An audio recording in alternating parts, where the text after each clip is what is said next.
Buenos días, soy Tabea Hirzel, de vuelta con una sesión del curso Coaching en la Administración Pública. En la sesión anterior hemos revisado un poco el impacto positivo y negativo que las nuevas tecnologías pueden tener en nuestro entorno laboral y en la salud individual, incluso el bienestar de la sociedad en su conjunto. El objetivo de las próximas actividades es detectar recursos y herramientas de mediar los efectos negativos y potenciar los efectos positivos. En lo siguiente, mi objetivo es darle una introducción a la psicometría para entender mejor para qué sirven y dónde otras herramientas pueden ser más adecuadas. Hablaremos de diferentes formas de entender el desarrollo humano, especialmente el aspecto de inteligencia, cómo potenciarlo, el aprendizaje individual en relación a la personalidad. Partiendo de ahí, exploramos nuevas formas de aprendizaje, como el aprendizaje comunitario y los espacios abiertos, y reflexionamos en qué medida estos modelos nos pueden ayudar a desarrollarnos como personas equilibradas y en paz consigo mismo y otros en un mundo cuyo destino declarado es ser creativo, en otras palabras, en constante movimiento, además de interconectado y abierto, el mayor reto de la economía 5.0. Identidad y cooperación son temas muy abstractos, relacionados con educación y aprendizaje. Por ello, comencemos con algo más concreto para experimentar cuál es la dificultad a la que me refiero aquí. Jugamos un juego usando polirritmia y rítmica en cruz, inspirado en una práctica cultural de las Minas Gerais en Brasil, llamado el congado. Necesitamos solo dos herramientas, el metrónomo, por ejemplo el de vuestro móvil, y instrumentos de percusión. Pueden ser claves, pueden ser cucharas o vuestro propio cuerpo, las palmas, el pecho. La tarea es de separarnos en tres grupos. Cada uno toca un ritmo diferente y lo entrenan en cada grupo por separado. Intentad de tocar juntos un ritmo de 4x4 o 3x4 o 4x5. Perdón, 5x4, etc. En el último paso caminamos en la habitación, quedándonos juntos en el grupo y nos enfrentamos a los otros grupos. ¿Quién pierde su ritmo? ¿Quién lo fortalece?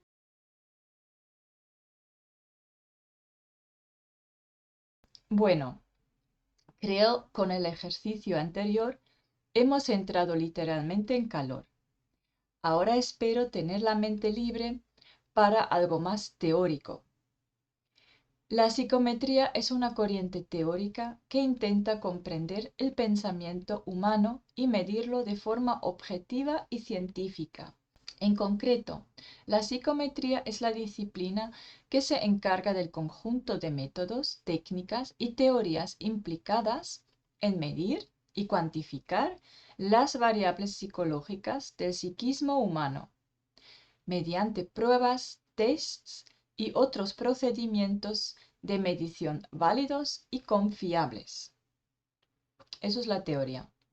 Si hablamos de objetivo y científico en el ámbito de la psicología, ¿a qué nos referimos?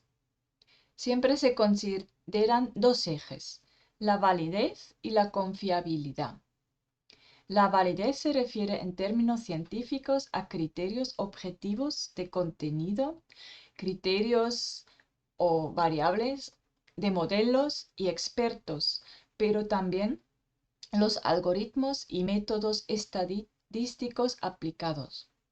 Con confiabilidad nos referimos a la capacidad de un método, de un test, de ser repetido y aplicado en contextos diferentes, otros grupos de interés o otros contextos culturales.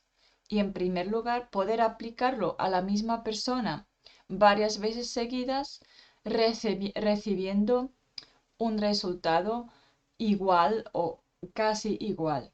La psicometría en términos generales se puede agrupar en tres enfoques principales. Psicometría de inteligencia general, pruebas proyectivas, psicometría de personalidad. Voy a explicar cada categoría un poco más. La psicometría de inteligencia general estudia varios aspectos de la capacidad de resolver problemas, sea mediante la lógica, un catálogo de protocolos culturales con nuestros sentidos o de cualquier otra manera. Existe cierta controversia si cualquier aspecto más allá de la cognición lógica debería considerarse inteligencia. Sea como fuere, son tests que se usan mucho para evaluar la aptitud de las personas y clasificarlas en la élite de personas más o menos capaces. El ejemplo más conocido es la asociación Mensa. Las pruebas proyectivas fueron más populares en los años 80 y 90 en Estados Unidos y Europa Occidental, con excepción de las constelaciones familiares que han ganado bastante interés en España en las últimas 2 décadas. La psicometría de personalidad analiza también la inteligencia de las personas, pero en lugar de evaluarla en un rango de más a menos inteligente, les interesa analizar qué tipo de inteligencia predomina en una persona, preferencias de resolver problemas de una u otra manera y concluir de ello qué tipo de personalidad alguien tiene. Esto asume que las personalidades se pueden clasificar en unos pocos grupos. Cuando hablamos de inteligencia en este sentido medible y en el contexto educativo y laboral, no podemos evitar de hablar de Howard Gardner y sus sucesores. Howard Gardner es otro psicólogo de desarrollo estadounidense de la segunda mitad del siglo XX. Estudió en Harvard, promovió el proyecto Zero y cofundó el The Good Project. Él es el fundador de la teoría de las inteligencias múltiples y el concepto de la mente sintetizadora. La teoría de las inteligencias múltiples propone la diferenciación de la inteligencia humana en modalidades específicas de inteligencia, en lugar de definir la inteligencia como una sola habilidad general. La teoría ha sido criticada por la psicología dominante por su falta de evidencia empírica y su dependencia del juicio subjetivo. Esto va tan lejos que Jerome Bruner la llamó una ficción útil. Es una forma amable de decir que no es nada científico, pero podría ser una buena imagen para entender un enfoque diferente y nuevo a la mente humana. Charles Murray y Richard Herrnstein critican la falta de medidas cuantitativas. Es algo llamativo que tiene mucho éxito en ámbitos donde es especialmente difícil de comprobar su efectividad y su utilidad, tales como la educación infantil y el coaching ocupacional. Lo menciono aquí para que estéis conscientes de ello y tratáis estas teorías con sumo cuidado.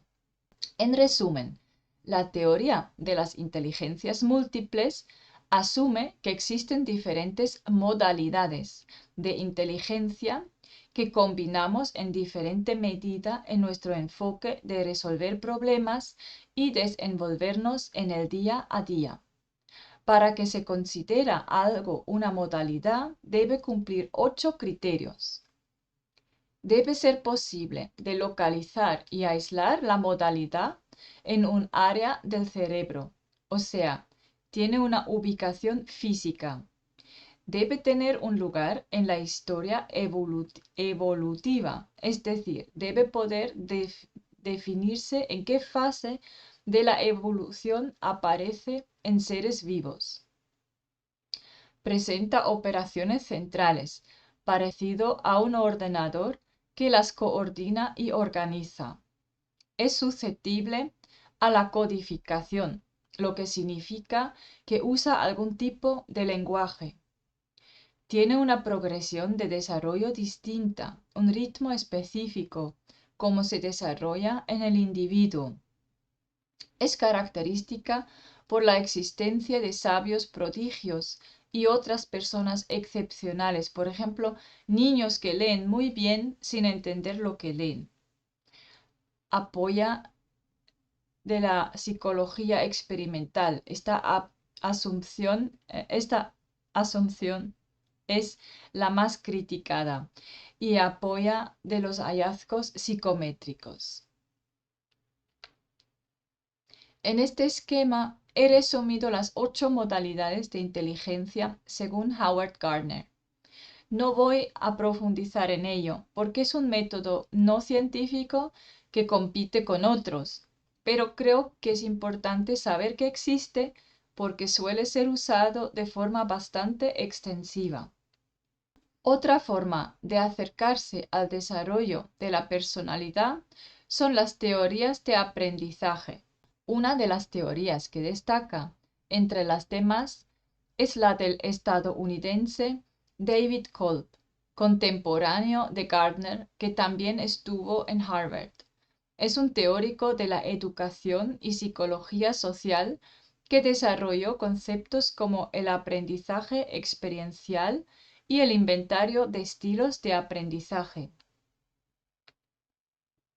El modelo de aprendizaje experiencial, abreviado ELM, describe el aprendizaje como un proceso hermenéutico.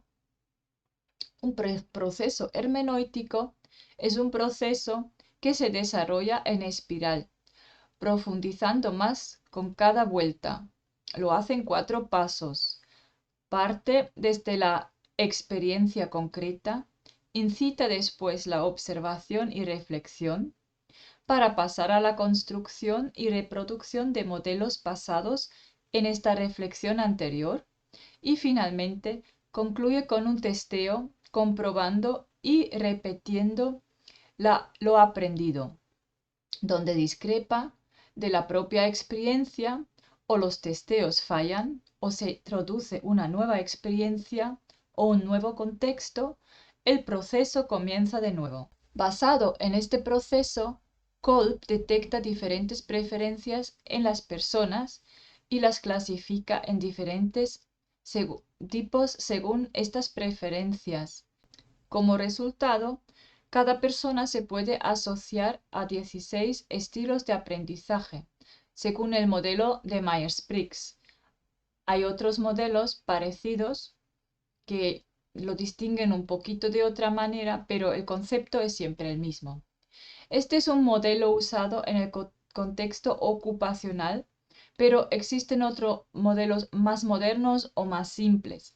Lo relevante es entender que estos resultados son una foto instantánea de la persona en el momento que se haga el test y varían a lo largo del tiempo y según el estado en el que se encuentra una persona. Pueden probar el test aquí en la autoevaluación. No es recomendable usar estos tests como única herramienta para posicionar una persona según sus preferencias en un puesto de trabajo o en una función, pero sí puede ser una herramienta potente para la autoevaluación. Un tercer enfoque, aparte de la inteligencia y el tipo de aprendizaje, son los estudios y test que combinan aprendizaje y personalidad. Esta corriente se origina en el psicopedagogo suizo Jean Piaget, quien creó una teoría del desarrollo cognitivo al mismo tiempo que Darwin y Gettier, pero con un enfoque diferente. Para los que se interesan en el contexto filosófico de esta teoría, se asocia con Cattell, Horn, Kohlberg y Maslow y trabaja con tres conceptos claves: la asimilación, la acomodación y los periodos de desarrollo cognitivo. Las teorías que se basan en Piaget comparten tres aspectos: cómo funciona la inteligencia, su naturaleza. El aprendizaje ocurre en cuatro etapas: la sensoriomotor, la preoperacional, la operativa concreta y la operacional formal.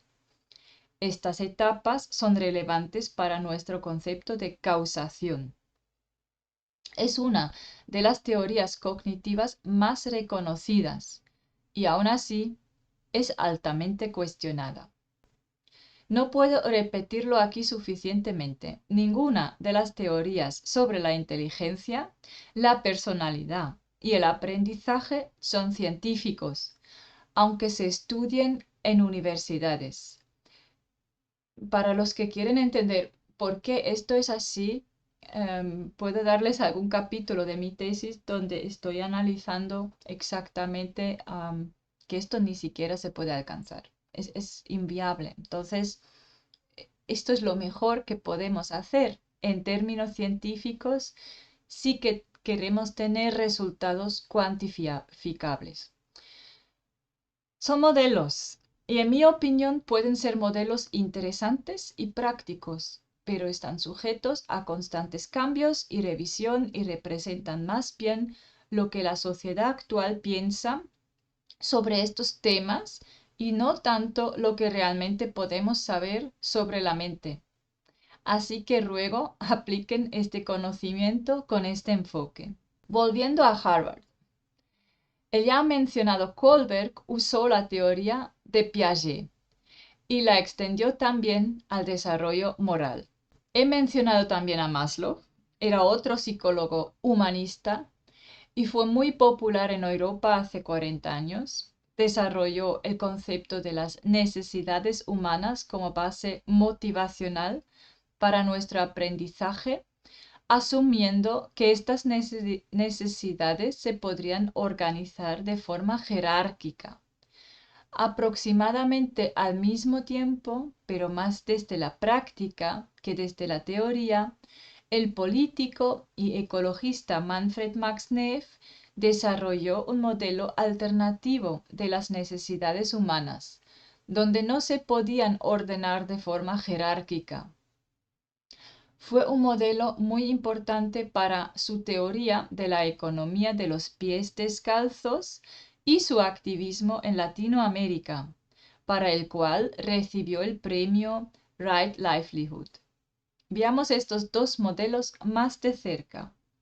La jerarquía de las necesidades de Maslow tiene un concepto bastante sencillo y todavía es la única que se estudia en las escuelas públicas. En la base están las necesidades fisiológicas, como necesidades más urgentes, pero menos nobles, que necesitan ser cubiertas antes de poder ocuparse de las siguientes capas superiores. Así sube hacia valores emocionales, mentales y finalmente lo trascendental.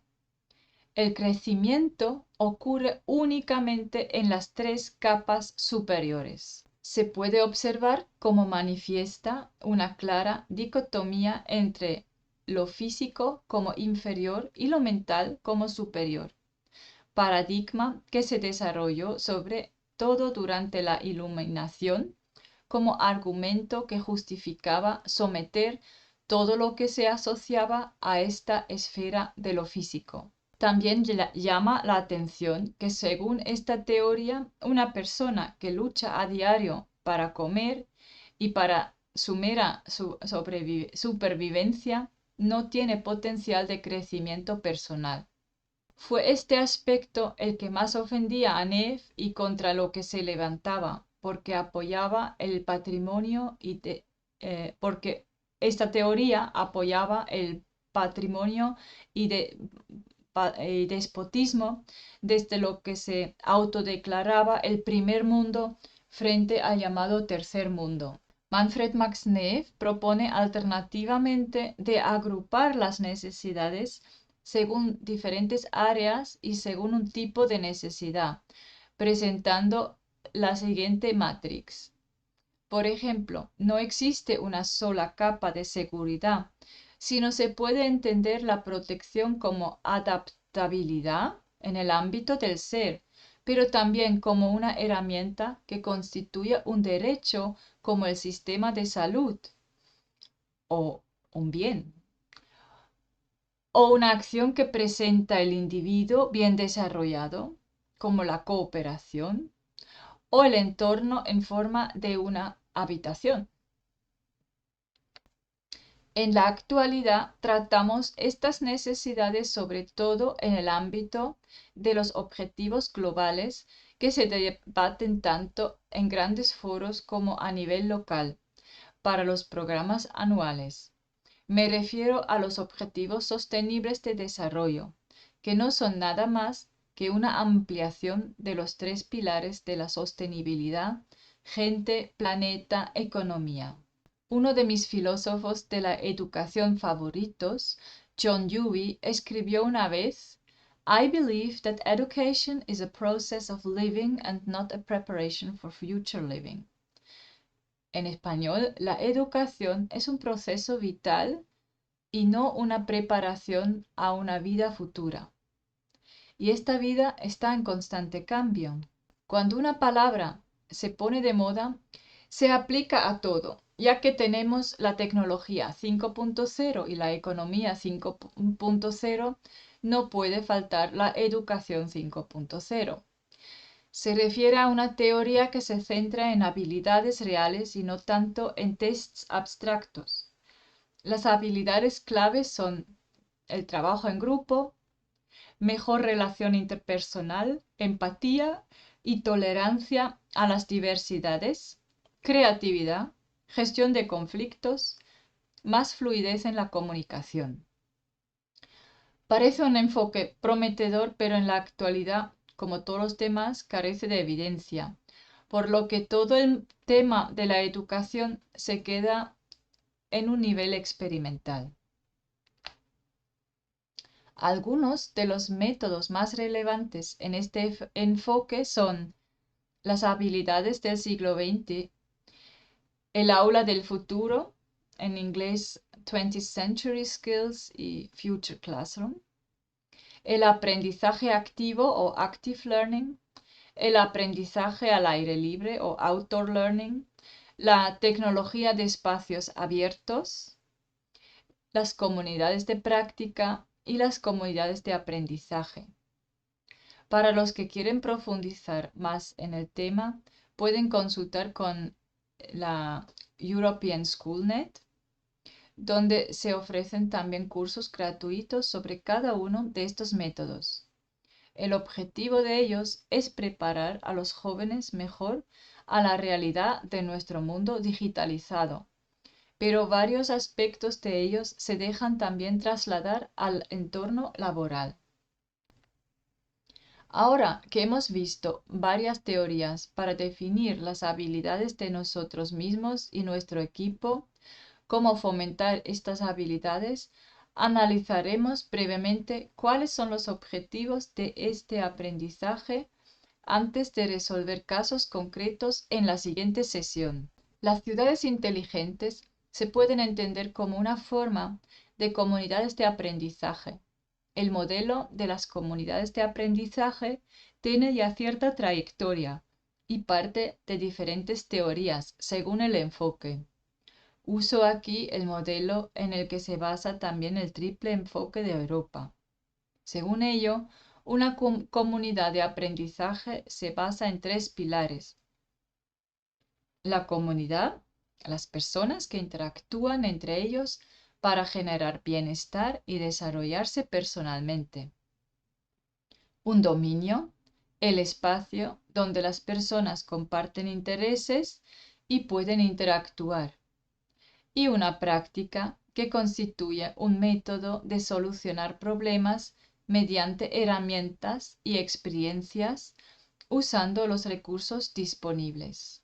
En concreto, si se imaginan su ayuntamiento como comunidad de aprendizaje, ¿cómo definiría cada uno de los tres pilares?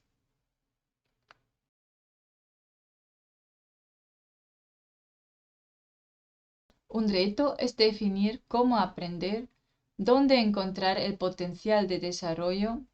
Otro bien distinto es cómo organizarse y coordinarse, especialmente cuando de repente no se ordena todo desde arriba, según una cadena de mando, sino se espera una alta participación de parte de los empleados o incluso toda una población.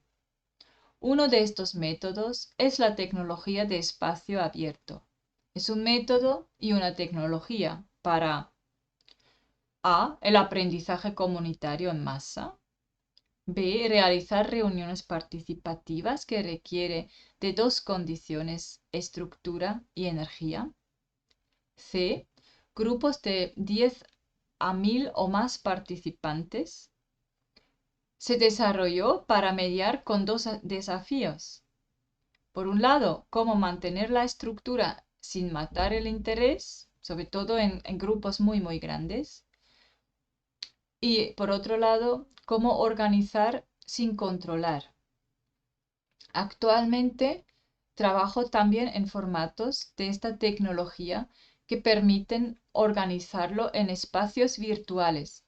Por desgracia, iría más allá del alcance aquí. Si existe interés, puedo preparar una serie dedicada a este tema. Estoy consciente que ha sido un resumen de un tema muy amplio y complejo, pero mi intención ha sido únicamente darles algunas pinceladas para ubicarles teóricamente. En la siguiente sesión trabajaremos con todos estos modelos, en casos concretos y aplicados. Muchas gracias.